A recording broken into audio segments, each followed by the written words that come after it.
Hello बच्चों, कैसे हो आप सब। आई होप बहुत अच्छे से होंगे। तो आज मैं एक क्वेश्चन पूछना चाहती हूँ आप सबसे, टॉपिक शुरू करने से पहले, कि किसी भी ऑर्गेनाइजेशन के लिए क्या सिर्फ और सिर्फ प्रॉफिट कमाना ही ज़रूरी है? क्या प्रॉफिट ही उसका मेन ऑब्जेक्टिव होना चाहिए या कुछ और भी ऑब्जेक्टिव्स उसके होने चाहिए? तो इसी से रिलेटेड आज का टॉपिक है कि किसी भी अच्छी ऑर्गेनाइजेशन के लिए एक अच्छी बिजनेस फर्म जो भी होती हैं, उनका मेन ऑब्जेक्टिव जो होता है वो प्रॉफिट होता है, पर सिर्फ और सिर्फ प्रॉफिट कमाना ही उनका ऑब्जेक्टिव नहीं होता। उसके साथ और भी बहुत सारे ऑब्जेक्टिव्स होते हैं जो एक अच्छी फर्म लेकर चलती हैं अपने माइंड में। ठीक है, तो इसी से आज का जो टॉपिक है, समझ गए होंगे आप कि मल्टीपल ऑब्जेक्टिव्स ऑफ बिजनेस। ठीक है, तो चलिए शुरू करते हैं आज का टॉपिक। तो अब जैसे आप सबने पहले भी अभी लेक्चर्स में सुना होगा और सबको पता होता है कि जो एक कंपनी है, एक बिज़नेस है, वो काम करता है, मेन मोटिव जो होता है उसका, प्राइमरी मोटिव जो होता है अपनी लिविंग को अर्न करना, मतलब कि एक प्रॉफिट कमाना। ठीक है, तो प्रॉफिट कमाना, अब जैसे आजकल तो बहुत सारे बिजनेस हैं जो सिर्फ प्रॉफिट कमाने पे ही ध्यान दे रहे हैं। ठीक है, अपना कस्टमर्स की हेल्थ से उनको कोई मतलब नहीं है, एनवायरनमेंट से उनको कोई मतलब नहीं है, सिर्फ सिर्फ सिर्फ पैसा कमाना है। बट एक अच्छी जो ऑर्गेनाइजेशन होगी, जो एक अच्छा बिजनेस फर्म होगा, उसका main objective, primary objective profit होगा, बट साथ में वो और भी बहुत सारी चीज़ों को लेकर चलेगी, और भी बहुत सारे ऑब्जेक्टिव्स को लेकर चलेगी, जिससे कि बहुत सारे अच्छे काम भी वो करें। ठीक है, तो जिससे वो माइंड में रह सके लोगों के, जिससे वो लोगों के माइंड में, जैसे कि अब लोग अगर जाते हैं मार्केट में तो हमें क्या होता है, इंस्टेंटली ध्यान आता है कि ये वाली कंपनी का लेना है। ठीक है, तो उससे क्या होता है कि दिमाग में बैठ जाती हैं चीज़ें कि ये प्रोडक्ट है, नहीं इसका तो अच्छा होगा ही। ठीक है, या ये कंपनी तो अच्छी ही है, ये अच्छा ही प्रोवाइड करती है चीज़ें, तो इस हिसाब से होता है। तो इसी तरह से कंपनी जो होती है या बिज़नेस जो होता है, उसके बहुत सारे मल्टीपल ऑब्जेक्टिव्स होते हैं। ठीक है, जो उनको फॉलो करने चाहिए, जो उनको रखने चाहिए। ठीक है, तो और जो ऑब्जेक्टिव्स होते हैं ना, वो हम हमेशा स्पेसिफिक होने चाहिए। ये नहीं कि सेल बढ़ाना है, अगर हमारी मान लो 100 प्रोडक्ट्स की सेल है, तो अगर हमें अगले साल 120 करने हैं या 150 प्रोडक्ट सेल करने हैं। ठीक है, तो उसमें क्या होता है, स्पेसिफिक टर्म्स में, जैसे कि 10% बढ़ाना है या 20% सेल को इंक्रीज़ करना है। ठीक है, तो इस तरह से ऑब्जेक्टिव्स होते हैं जो मार्केट में लॉन्ग टर्म के लिए कंपनी को सर्वाइव करने में हेल्प करते हैं, लॉन्ग टर्म में कंपनी को कस्टमर्स के माइंड में रखने के लिए हेल्प करते हैं। ठीक है, तो इसमें बहुत सारे ऑब्जेक्टिव्स हैं, 6 ऑब्जेक्टिव्स यहाँ पे कवर किए हुए हैं, जो कुछ इस प्रकार से हैं। ठीक है, तो इनको देख लीजिए और मैं इनको डिटेल में एक्सप्लेन कर देती हूँ।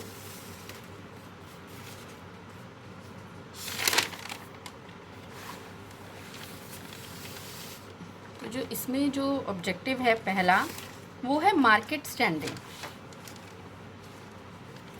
मार्केट स्टैंडिंग क्या है? मार्केट स्टैंडिंग, मार्केट स्टैंडिंग का मतलब होता है रेपुटेशन। मैंने कुछ प्रोडक्ट्स देखे होंगे, जैसे पार्कर का पेन।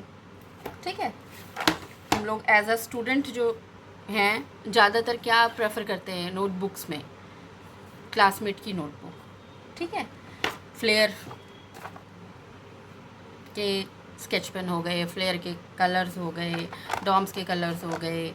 अब एप्पल ब्रांड है, ठीक है, एप्पल के प्रोडक्ट्स हैं, या टाटा के प्रोडक्ट्स हैं, टाटा की कार है। तो इस तरह की जो चीज़ें होती हैं, इनसे क्या है, इनसे क्या मतलब है, क्यों लोग इसके ही चीज़ों को लेना पसंद करते हैं, या और भी ब्रांड्स, जैसे सबकी जो भी प्रेफरेंस होती है, या जो मार्केट में पर्टिकुलरली कुछ, जैसे अब एप्पल है, टाटा है, इनकी तो एक साउंड वो है। क्यों है? क्योंकि इनकी क्वालिटी ऑफ प्रोडक्ट्स है, इनकी एक प्रेस्टीज है मार्केट में, इनकी एक रेपुटेशन है मार्केट में। ठीक है, तो जो एक कंपनी होती है, उसका जो मेन ऑब्जेक्टिव प्रॉफिट होता है। प्रॉफिट के अलावा जो ऑब्जेक्टिव्स होते हैं उसमें एक ऑब्जेक्टिव है मार्केट स्टैंडिंग। मार्केट स्टैंडिंग का मतलब होता है कि उसको मैक्सिमम कस्टमर्स तक पहुंचना है, अपने कॉम्पिटिटर्स को कम्पीट करके मार्केट में एक अच्छा स्टैंड रखना है, एक अच्छी रेपुटेशन बनानी है, जिससे कि लोग उसके ही प्रोडक्ट्स को ज़्यादा प्रेफर करें। ठीक है, ऐसे ही है एप्पल, टाटा, क्लासमेट, इनकी एक ब्रांड रिकग्निशन है, क्योंकि इनको एक प्रेस्टीजियस माना जाता है। ठीक है, तो इसी तरह से हर एक कंपनी का ऑब्जेक्टिव होता है कि वो मार्केट में अपनी एक वैल्यू क्रिएट करे और मार्केट में लोगों के जहन में रहे। ठीक है, तो समझ में आ गया होगा आई होप कि मार्केट स्टैंडिंग से क्या मतलब है, अपनी गुडविल और रेपुटेशन बनाए रखना ताकि वो मार्केट में लॉन्ग टर्म में सर्वाइव करे। ठीक है, प्रॉफिट कमाना जो है, प्रॉफिट कमा के ठीक है आप कुछ साल प्रॉफिट कमा लोगे, बट हमेशा के लिए कस्टमर्स आपको प्रेफर करेंगे ऐसा नहीं होता। ठीक है, जब तक आप एक ब्रांड बिल्डअप नहीं करोगे, अपना एक नाम बिल्डअप नहीं करोगे, तब तक आपको लॉन्ग टर्म में नहीं पूछा जाएगा। ठीक है, अभी नेक्स्ट पॉइंट क्या होता है, इसमें नेक्स्ट पॉइंट क्या है, इनोवेशन। अब एक कंपनी है, मैंने पहले भी एक लेक्चर में डिस्कस किया था कि एक कंपनी है, उसको अगर सरवाइव करना है, उसको लॉन्ग टर्म में सरवाइव करना है, मतलब कि लंबे समय तक मार्केट में अगर उसको रहना है, तो उसको क्या करना पड़ेगा, प्रोडक्ट्स में इनोवेशन लानी पड़ेगी, है ना।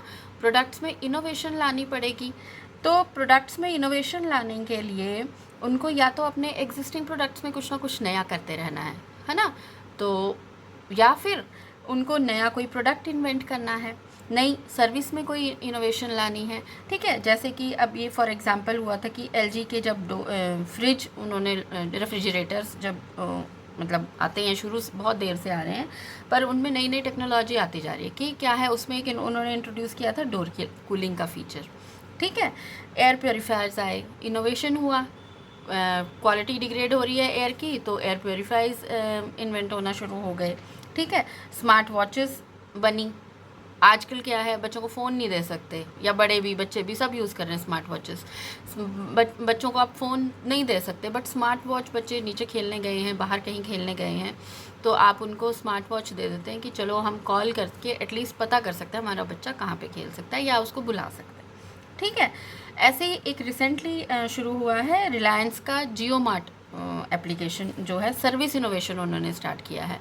कैसे, पहले क्या होता था, क्विक डिलीवरीज नहीं देते थे, बट अब क्या होता है, जियो मार्ट में भी रिलायंस का जो है उसमें क्या होता है कि क्विक डिलीवरीज आपको अवेलेबल होने लगी हैं। ठीक है, तो जल्दी आप जब ऑर्डर प्लेस करते हो तो विद इन उसी दिन के अंदर या कुछ आवर्स के अंदर, 3 to 4 आवर्स के अंदर, 2 आवर्स के अंदर आपको टाइमली चीज़ मिल जाती है। ठीक है, तो ये हो गए इनोवेशंस। अब क्या है नेक्स्ट हमारा कि प्रोडक्टिविटी। नेक्स्ट पॉइंट है प्रोडक्टिविटी। प्रोडक्टिविटी का मतलब क्या है, प्रोडक्टिविटी का मतलब होता है कि हर बिजनेस को प्रोडक्टिविटी को इंक्रीज़ करना, मतलब जितने रिसोर्सेज उसके पास हैं, रिसोर्सेज मतलब उसके पास जो भी मैन पावर है, जो भी उसके पास मशीनरी है, जो भी उसके पास मटेरियल है, उसका बेस्ट यूज़ उसको करना है। ठीक है, प्रोडक्टिविटी को इंक्रीज़ करना है। प्रोडक्टिविटी को इंक्रीज़ करने का मतलब है, सपोज़ वो पहले 100 एक वर्कर 8 घंटे में 100 पेन बनाता था। ठीक है, अब उन्होंने क्या किया, नई मशीनरी लगाई। ठीक है, नई मशीनरी लगाई, तो अब वही वर्कर जो होता है वो क्या करता है, 150 पेन्स प्रोड्यूस करता है 8 आवर्स के अंदर। ठीक है, तो प्रोडक्टिविटी इंक्रीज़ करने के लिए हर बिज़नेस को ट्राई करना चाहिए कि या तो मॉडर्न मशीनरी टेक्नोलॉजी का यूज़ करे, ट्रेंड वर्कर्स को रखे, ठीक है, अवॉइड करे वेस्टेज को, और क्वालिटी प्रोडक्ट्स बनाए। देखिए, जब मशीनरी इनोवेटेड होगी, अच्छी होगी, टाइमली उसका सर्विसिंग वगैरह होता रहेगा, तो ऑटोमेटिक क्वालिटी अच्छी रहेगी। ट्रेंड वर्कर्स होंगे आपके पास, जो वर्कर्स हैं वो स्किल्ड हैं, तो अगर उनको सब कुछ मतलब अच्छे से पता है, तो आपको उनकी ट्रेनिंग पे ज़्यादा, या वेस्टेज पे, चीज़ों की तोड़ फोड़, चीज़ों का ख़राब होना कम होगा। ठीक है, अच्छे से हैंडल करेंगे, वो वेस्टेज कम होगी तो प्रोडक्टिविटी ऑटोमेटिक इंक्रीज़ हो जाएगी। ठीक है, तो इस तरह के कदम हर कंपनी को उठाने चाहिए, और हर कंपनी कोशिश करती है कि वो प्रोडक्टिविटी को इंक्रीज़ करे जितना भी हो सके। ठीक है,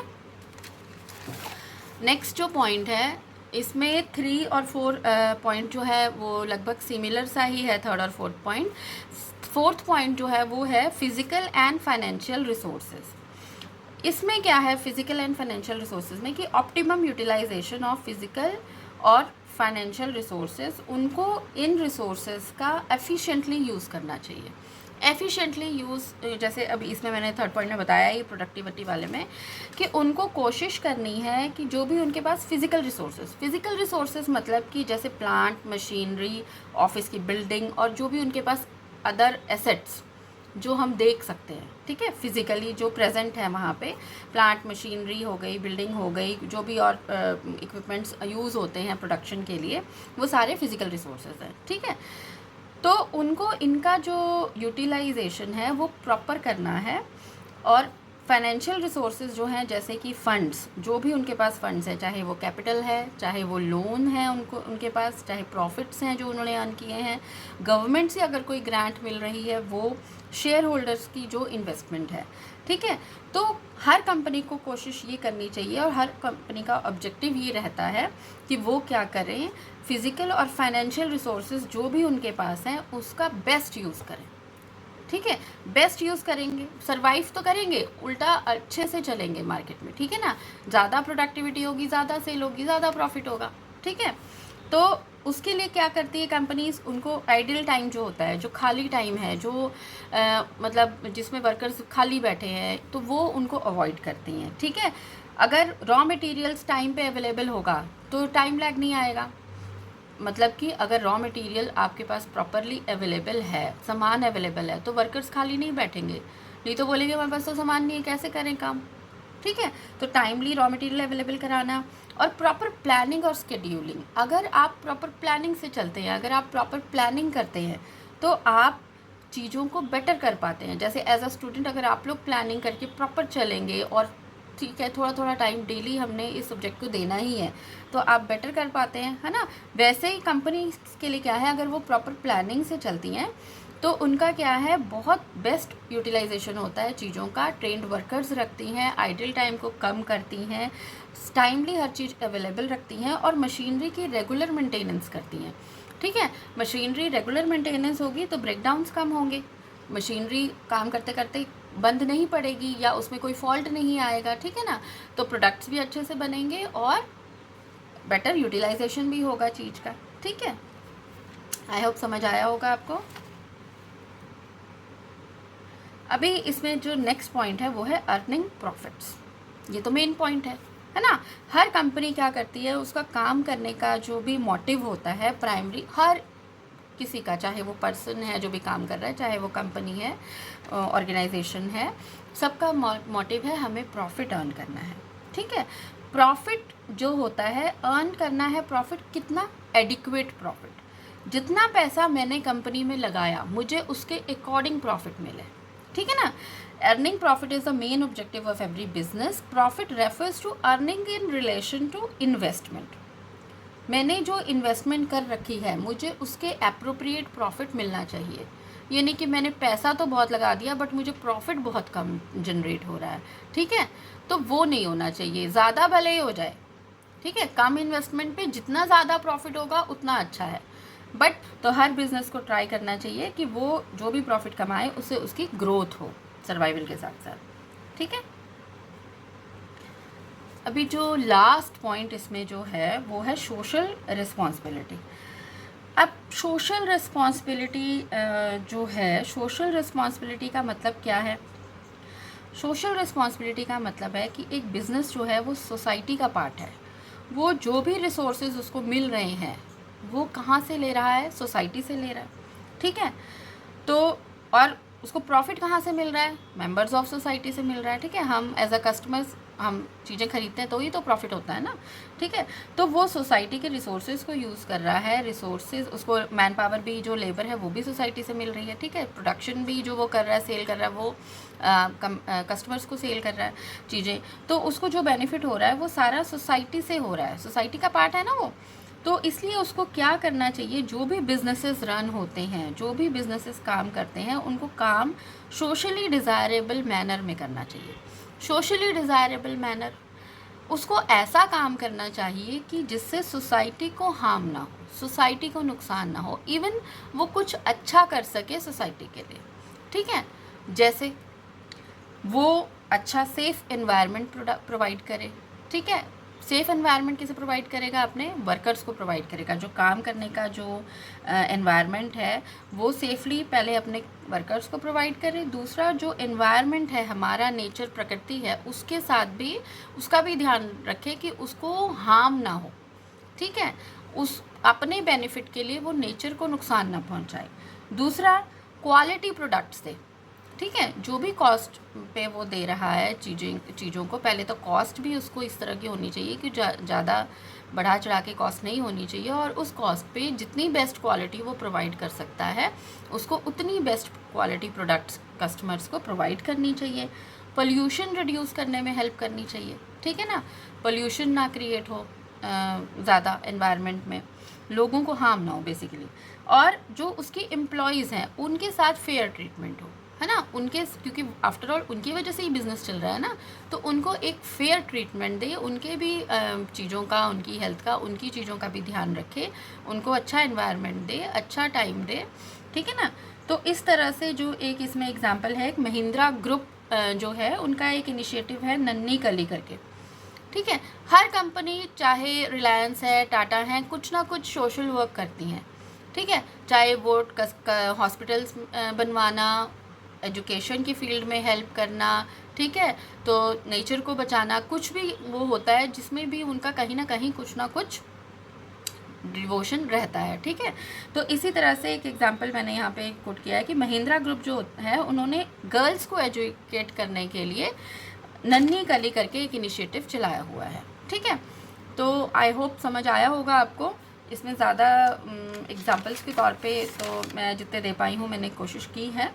तो इसमें बाकी अब एक बार दोबारा देख लेते हैं कि हमारा जो मेन ऑब्जेक्टिव्स एक कंपनी के रहते हैं वो क्या क्या रहते हैं।